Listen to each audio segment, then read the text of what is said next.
Well, later in 2017, we're really delighted to be bringing you HMO Week, and one of the contributors to that is Kevin Lucyszyn, who is a partner with Platinum Property Partners, who are going to be powering our HMO Week 2017.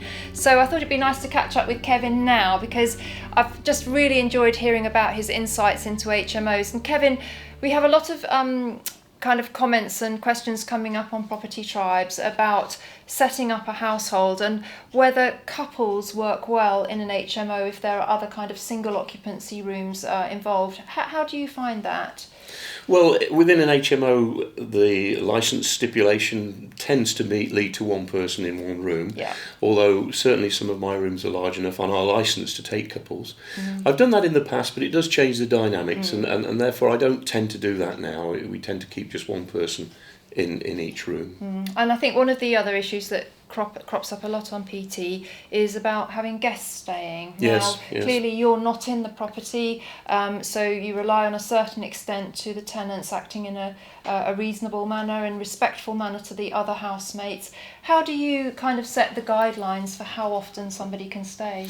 Well, I think there's obviously the contractual liabilities that are there, and certainly at viewing and at check-in we go through the contract, the AST that's in place, and in there's a certain number of nights and certain costs and so on that's expected. But I always explain that as being the fallback position if there are difficulties. In fact, other clauses in the contract I say the same thing.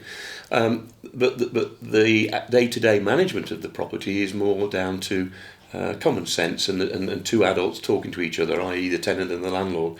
So I work with them to make sure that if they are going to have visitors, it's reasonable, it's not upsetting anyone else in the house, and if there are problems, then we'll come back to the fallback position that's the official black and white contract. Yeah, because there are legitimate reasons where a tenant might want to have somebody stay for an extended period of time. I think you've got an example of that, haven't you? These things happen. We had one gentleman that had worked in the Netherlands, in Holland, and then come back to the UK. And of course he now had a girlfriend, became his fiancée. So for 4 years while he was living in my house, she came over in the August holidays as she was a school teacher and stayed for a month. But that was all planned in advance. We talked about it, the other tenants were well aware, and it was all very amicable, and we even got an invitation to the wedding. So that all worked very well. And would you charge extra per night if a guest was staying kind of beyond the kind of agreed allowance? Yes, we did. We charged just a little extra to help with the gas and electricity, all that sort of thing in that case. In the early days when we did rent directly to a couple, we tended to charge sort of 1.5 times perhaps the room rate for the couple to live there. But as I say, yes, it's extra revenue, but I don't do that now because I don't feel it helps the dynamics of the property. No, I think we found our experience is that couples can sometimes kind of start to dominate a household, and that can cause friction. So I tend to agree with you, to go for the single occupancy rooms is better. Also, sort of on that tip, what size beds do you put in? Because often we have that question asked on Property Tribes about furnishing a room. If it's for a single person, should you put in a single bed? It's an interesting question. I do tend to use standard double-sized beds in the rooms that are big enough to take that. So standard 4'6" English bed and mattress, and then I guess it's simple for the tenant to buy the soft furnishings to fit that.